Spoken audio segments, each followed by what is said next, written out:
semanas com as mulheres. Então é impossível falar em meia hora sobre esse livro. Mas só pra gente pegar um gostinho, quem sabe a gente pega um momento aí, Davi, fazer um encontro semanal, quem sabe até lá em casa para estudar sobre esse livro, que é um livro assim fantástico para quem quer ter um relacionamento com Deus. Davi falou assim, falar sobre os atributos de Deus, parece que eu acho que assim, quando fala, né, santo, santo, santo, acho que a palavra não cabe. Santo acho que não cabe para Deus, né? Assim, santo é pouco, né? Tem que falar santo, tem que falar santo de novo, tem que falar santo de novo, por conta de que não cabe para dentro de Deus isso. Por quê? E quando a palavra de Deus diz, Davi leu, eu até marquei o texto que diz, sede santos, porque eu sou santo, parece meio que utópico, né? A gente pensa, pô, mas Deus é Deus, como é que Jesus tem coragem, a cara de pau de dizer para eu ser santo porque Ele é santo, se Ele é Deus? Mas em outra passagem de Mateus tem esse sede perfeitos porque eu sou perfeito. E parece impossível, parece que aí a gente parou aí e falou, não tem jeito. Mas a palavra de Deus, né, que tem resposta para tudo, tem um texto aqui em 2 Pedro que fala assim, no 4, que diz, pelas quais nos têm sido doadas as suas preciosas e muito grandes promessas, para que por elas vos torneis como co-participantes da natureza divina, livrando-se da corrupção das paixões que há no mundo. Se eu fosse sintetizar a forma do caminho da santidade, seria 2 Pedro 1,4. Eu preciso ser co-participante da natureza divina, como? Me livrando da corrupção do mundo. E essa busca de santificação, como Davi falou muito bem, ela tem um caminho que não é nem que seja difícil, é simples teoricamente, porque é muito fácil a gente mostrar o caminho, mas é muito difícil o cumprimento desse caminho, não há dúvida. Mas eu gosto de falar que a santificação é um caminho que ele nunca fica inerte. Ou eu estou a caminho da santificação, ou eu estou contra a santificação. Eu não fico parada. Né? No reino de Deus, no mundo espiritual, eu não fico parada. Na minha profissão, eu posso parar de estudar um pouquinho, que eu vou continuar sabendo lá no direito, aquele tipo de ação, eu já vou saber fazer aquele tipo de ação. Na vida espiritual, não. Ou eu estou andando para frente, ou eu estou andando para trás. Então, é muito importante que a gente faça uma avaliação a cada dia. Nossa, dizer, será que hoje eu andei para frente ou eu andei para trás na minha vida espiritual? Né? Então, como é que eu faço para andar para frente? E esse livro aqui é um autor, né, que é o Greg Fritzl. Ele faz esses livros, distribui esses livros a preço até módico. Ele custa R$3, para vocês terem uma ideia. Porque a intenção dele, a gente está comprando mais aí no CA. Para quem quiser tiver interesse, a gente já me pediu para comprar, porque você só compra também é subsidiado no custo, porque ele realmente é um livro com a intenção de que se transforme em pessoas, igrejas, né? O autor fez, inspirado pelo Espírito Santo de Deus, ele fala, Deus me deu esse livro para que seja transformado pelo Brasil, pelo mundo, a pessoa sendo transformada pelo estudo dessa santificação. É um livro que eu considero um livro de cabeceira, um livro que deve andar junto com a Bíblia, porque a gente tem que estar sempre lendo e lembrando das coisas. E o que fala basicamente o livro? Ele fala, quando ele fala retorno à santidade, é porque meu caminho sempre eu estou retornando à santidade. A gente vivendo sobre a corrupção do mundo, sobre a influência do mundo, a gente acaba sempre dando uma andadinha para trás. Então eu preciso estar sempre lembrando e voltando à santidade. E como é que eu vou fazer isso? Davi falou que uma coisa fundamental. Quando eu falo em santidade, eu falo na minha vida. É muito fácil eu assistir um sermão do pastor e eu falar assim, poxa, isso é perfeito para Mateus. Cara, Mateus está precisando dessa palavra. A gente não faz isso? Olha, meu marido tinha que estar aqui para ouvir. Ó, está precisando. Mas é difícil a gente falar assim, essa palavra é para mim, não é? Quando a gente fala em perdão, como é que a gente fala? Ai, gente, né, eu tenho que perdoar. A gente nunca fala assim, eu tenho que ser perdoado. Será que você nunca faz nada que precisa de perdão? Mas a gente sempre lembra daquilo que a gente precisa perdoar. A gente tem um altruísmo, né, e fala, eu vou perdoar porque Rejane não falou comigo. Vai ser, não, ela falou, gente, eu tô brincando. Mas será que quantas vezes eu fiz alguma coisa, mesmo que pequenas coisas, não precisa ser uma coisa enorme, contra uma pessoa que eu nunca nem lembrei, que eu falei, gente, de repente, Rejane, eu não falei com ela em algum momento, eu falei asperamente. Por quê? Porque a gente tem, a nossa natureza acaba sempre olhando para o outro. E na santidade eu preciso olhar para dentro de mim. E esse livro, ele basicamente faz com que a gente faça um reconhecimento dos problemas que me afastam da presença de Deus. Como a gente falou bem claramente, Deus é santo. E se Ele é santo, aonde habita a luz, não pode haver as trevas. Então, se eu não tenho um relacionamento íntimo, assim, um relacionamento de luz, de vida plena, de vida santa, eu não consigo me relacionar com Deus. Então não se engane, a palavra de Deus diz que pelos frutos conhecereis. Então não adianta eu vir aqui, de repente ter um belo dom de cantar, ter um belo dom de falar, ter um belo dom de ajudar os outros, porque os dons são espirituais. Mas se eu não pratico na minha vida uma vida espiritual, uma busca à santidade, onde eu me limpo diariamente das coisas do mundo, eu não vou ter um relacionamento direto com Deus. Então a minha busca por oração, por santificação pela palavra de Deus, pelo ver os milagres de Deus, é impossível. É óbvio que a fé é fundamental, porque eu sozinha, por melhor que eu seja, eu não vou ter um relacionamento com Deus se Deus não tiver manifestar esse poder em mim. Mas o Espírito Santo de Deus, Ele também só vai se manifestar, né? Só vai usar a minha vida, só vai transformar a minha vida se eu estiver andando neste caminho dentro das minhas forças, das minhas possibilidades. O impossível é Deus que vai fazer, né? Então essa é a busca. Então, basicamente, a gente tem assim, ele relaciona aqui, eu quero resumir, alguns tipos de pecado que nós muitas vezes vivemos com ele na nossa vida, mesmo na nossa vida cristã, e isso nos afasta de Deus. E aí o primeiro tipo de pecado, ele fala do pecado de pensamento. O que é o pecado de pensamento? O que está enchendo a sua cabeça, né? O que enche a sua cabeça o dia inteiro? O que você tem pensado no seu dia a dia? Qual é a vida que você está levando que ninguém sabe? Ah, mas eu não estou incomodando ninguém, está aqui dentro, ninguém está se escandalizando por causa do que eu estou pensando. Mas será que com o meu pensamento cheio de bobagem, Deus vai conseguir penetrar e andar e caminhar comigo?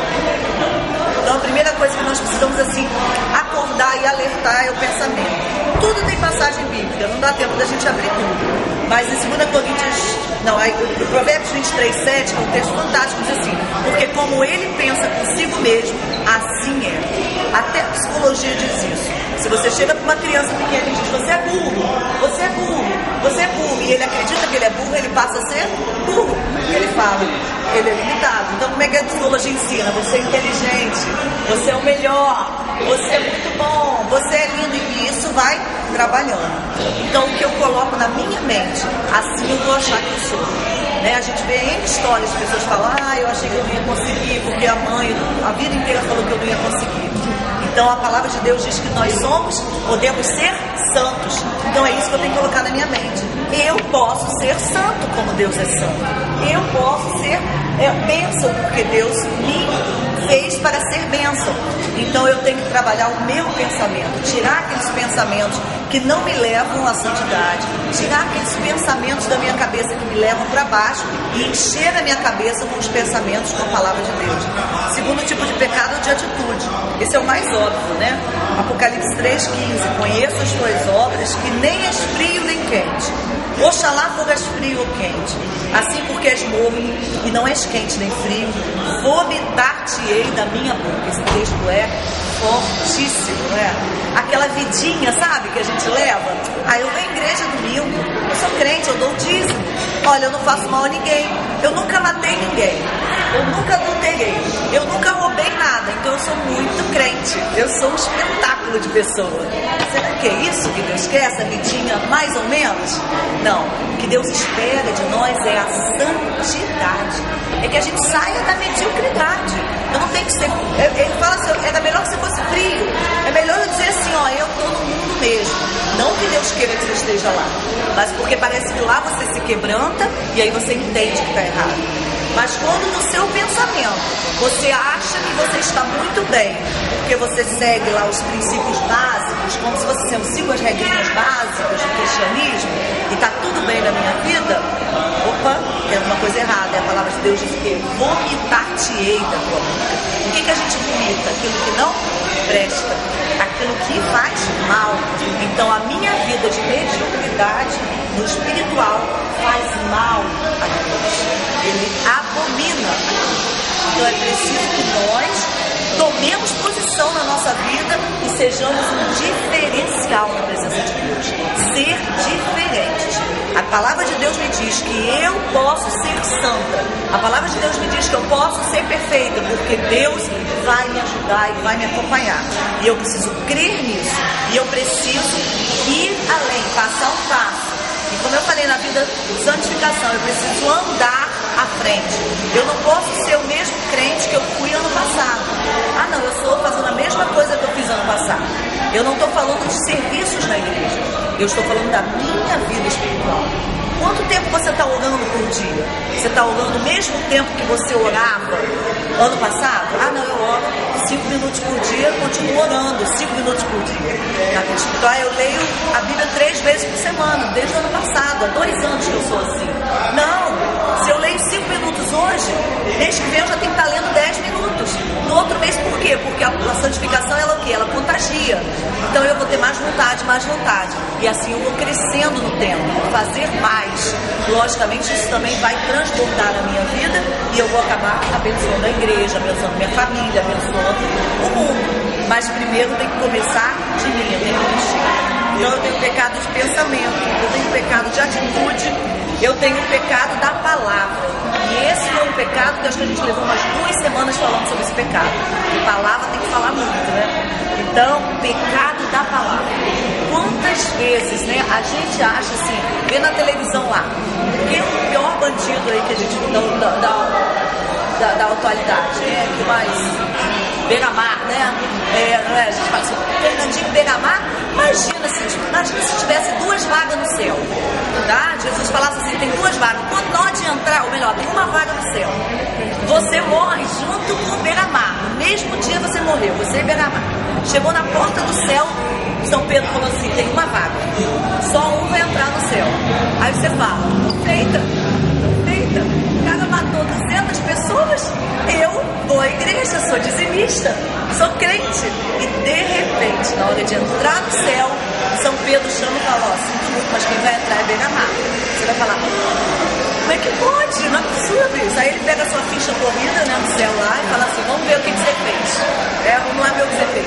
Beira-Mar levou 200 pro cemitério, mas ele não levou ninguém pro inferno, porque ele tirou a vida das pessoas, né? Lógico, eu tô fazendo uma historinha, né, gente? Uma lendazinha, mas uma coisa só pra gente ter uma noção.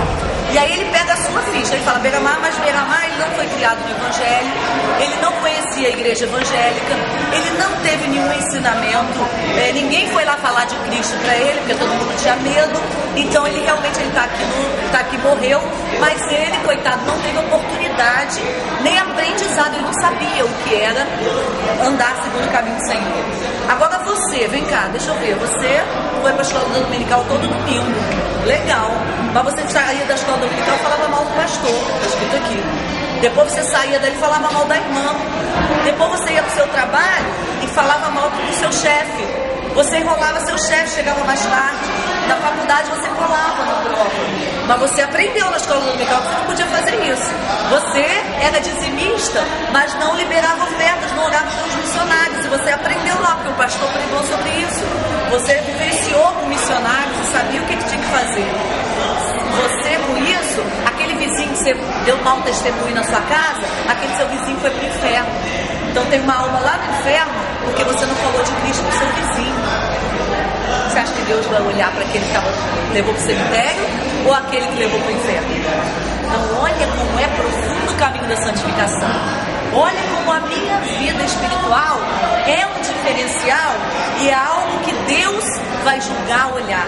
A palavra de Deus, tem um texto aqui no Pecado da Palavra, tem vários textos que eu achar um aqui que eu acho fantástico, diz assim, digo-vos, pois, que toda palavra fútil que os homens disserem, hão de dar conta no dia do juízo. Você já parou para pensar que tudo que você falar, todas as palavras, está em Mateus 12:36, todas as palavras que eu falar, eu vou dar conta no dia do juízo? Deus vai falar, aquele dia lá, Felice, que você estava lá do lado de Oliver e você falou uma palavra para ele. Já pensou isso? Eu falei, meu Deus, quando eu penso nesse versículo, acho que a gente ia colar esse versículo ali, né? Acho que aqui no olho, assim, o dia inteiro, que a gente não falar. Então a palavra, a língua, né? A palavra de Deus tem diversos textos sobre a língua. que é um pecado que realmente a língua é um órgão minúsculo dentro do nosso corpo, dentro do tamanho, proporcionalmente ao nosso corpo, mas que faz o maior estrago na nossa vida espiritual e na vida dos outros. Ao mesmo tempo, Tiago diz que ao mesmo tempo que ela abençoa, ela amaldiçoa. E ela pode realmente levar pessoas ao inferno, como ela pode levar ao céu. Então, um pecado que a gente deve cuidar, uma coisa que a gente deve ficar muito ligado nos nossos pecados da palavra. Se eu estou no caminho da santificação, se eu estou querendo caminhar em direção à santificação na minha vida espiritual, eu preciso cuidar da minha língua, que é fundamental. Tem um texto da Bíblia que diz que, acho que é Tiago mesmo, que diz, se você quer encontrar alguém perfeito, é aquele que domina a língua. Tiago, se eu não me engano, Tiago 3 ou Tiago 4, depois você dá uma olhadinha lá. Se você quer encontrar alguém perfeito, é aquele que domina a sua língua. Você está dominando a sua língua? O que você está falando? Muitas vezes a gente entra na casa de Deus, a gente vem à igreja, mas a gente sai da mesma forma, porque a gente não aplica. A gente ouve palavras maravilhosas e não muda o nosso viver. E se nós estamos buscando ser santos, porque Cristo, diz claramente que nós devemos ser santos e perfeitos, eu preciso aprender a aplicar aquilo que eu ouço.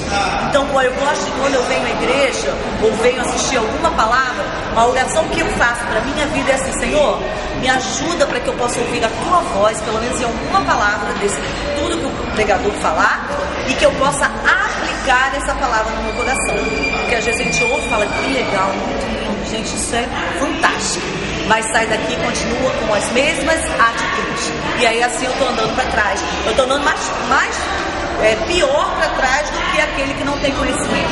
Porque a Bíblia também fala isso, pior daquele que conhece a palavra e não aplica. Então é melhor nem vir à igreja, porque você vai estar pecando menos, do que vir e não aplicar. O pecado da palavra, o pecado de relacionamento. Relacionamento, que é um pecado que nós somos seres que nos relacionamos. Então a palavra de Deus também fala muito sobre relacionamentos. Primeiro sobre relacionamentos no momento que eu guardo ressentimento. É algo que fere muito meu coração. É algo que muitas vezes faz muito mal quando eu guardo ressentimentos.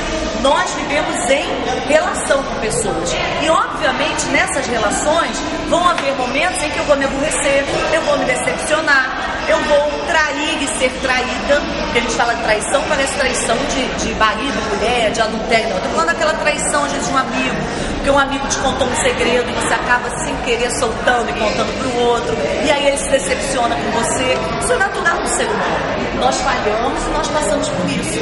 Mas a palavra de Deus nos ensina que nós não podemos guardar essas raízes de amargura, porque a raiz de amargura destrói a nossa vida. E o nosso relacionamento tem que estar livre. 1 João 4 diz assim: se você diz que ama Deus, mas não ama o seu irmão, você é tem uma tradução que diz que você é o pior dos mentirosos. Eu amo a Deus, Deus é tudo de bom. Marcela, por favor, sai dali, eu não quero sentar com ela não, tá? Com ela eu não vou não. Que isso? Se eu não amo meu irmão, que eu vejo, que eu convivo com ele. Mas Deus é tudo de bom. Eu vou lá, vou cantar, eu vou falar, eu vou pregar, eu sou um exemplo, mas eu não aguento, não, muito chato. Isso é mentiroso. Então eu preciso cuidar dos meus relacionamentos. Tem os dois lados desse pecado. O pecado é eu não me relacionar bem, ou eu me relacionar bem demais também, Eu preciso ter cuidado com os relacionamentos que eu tenho, Entre homens, mulheres, até entre pessoas também. Quem sabe eu estou me relacionando demais com alguém que não professa a mesma fé que eu. E ao invés de eu influenciar essa pessoa, ela está me influenciando. É um grande perigo isso. Às vezes na faculdade, nas jovens, tem um amigo que é tão legal, eu ando com ele o dia inteiro, mas ele é legal, só que ele bebe, só que ele fuma, mas ele usa uns negócios assim, mas comigo não. Mas será que eu estou influenciando? Eu sou luz, eu preciso influenciar as pessoas. Não quer dizer que você não presta, eu não vou andar com você. Não, eu preciso pregar o evangelho àquela pessoa, eu preciso ser amigo, mas eu não tenho que andar. A palavra de Deus diz o que em Salmo: bem-aventurado aquele que não anda segundo o conselho dos ímpios, nem se assenta na roda dos escarnecedores. faz. E quantas vezes a gente assenta na roda de escarnecedores? Eu não estou bebendo não, mas eu estou sentada no meio de um monte de gente que está bebendo. Eu não falei mal do pastor, mas aqui todo mundo está falando e eu estou aqui só com o meu ouvidinho aqui, ó, ouvindo eles falarem mal aqui da igreja do pastor. Então eu estou assentada na roda de escarnecedores. A palavra de Deus é clara. Gente, este livro aqui, ele tem resposta para tudo. Ele tem palavra para tudo. E ele é o caminho da santidade. E se eu quero buscar no caminho da santidade, a leitura simples da palavra de Deus vai me inspirar e me ensinar. Não tem como nós que somos estudantes da palavra de Deus dizermos assim, mas eu não sabia disso, mas eu não entendi. Porque as coisas são tão claras, né? A gente tinha Salmo 1 só leva Salmo 1 inteiro para casa e lê. Só isso, não precisa ler mais nada da Bíblia. Já tem uma grande lição aí.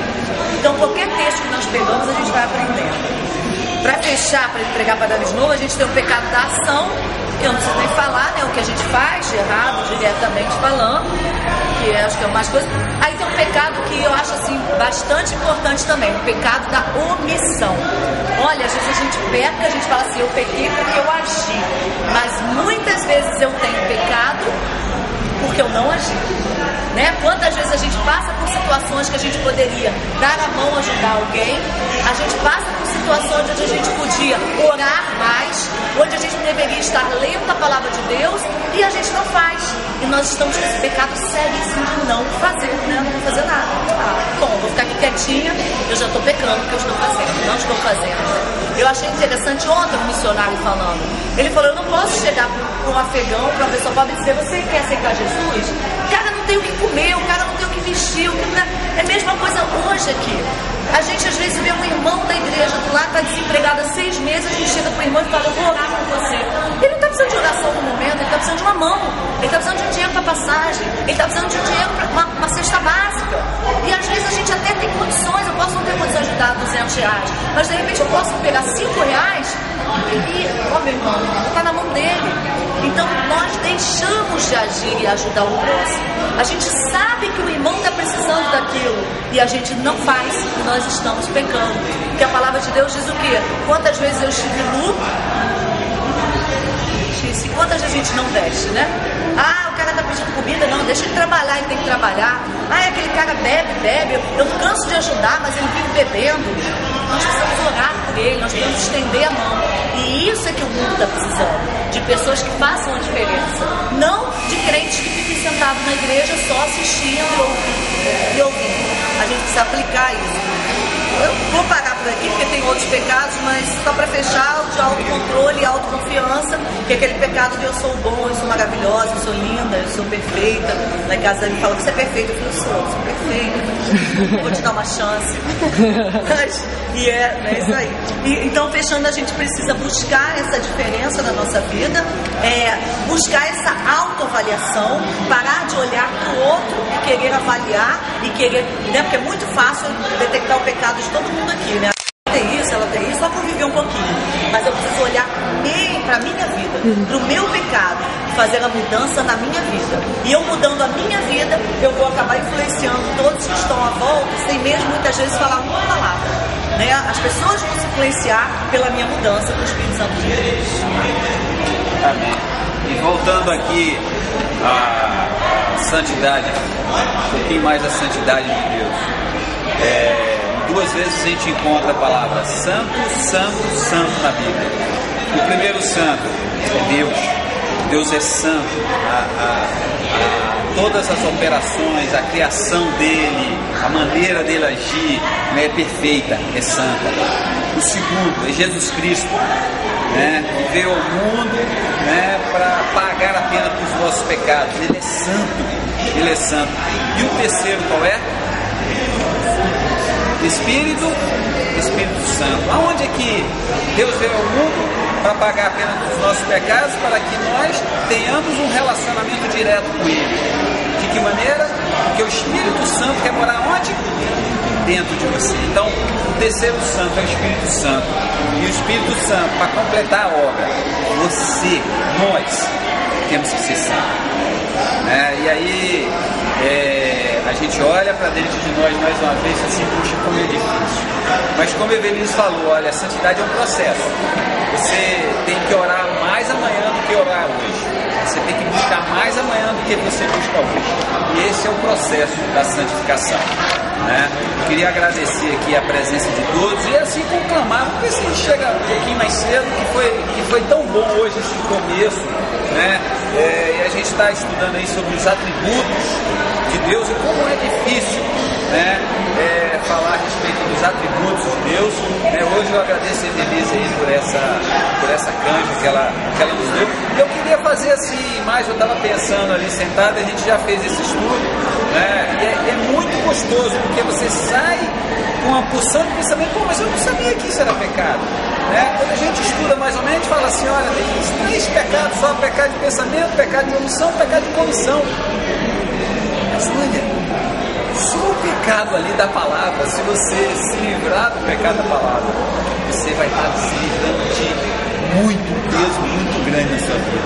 Então eu queria até ver depois, a gente poderia até marcar um estudo extra, ou na casa de alguém, lá em casa está aberto, para a gente estudar um capítulo, né, a cada 15 dias desse negócio, fazer lá um cineminha de novo e quem sabe estudar meia hora a respeito desse tema, que é muito importante assim, para o nosso viver. Amém?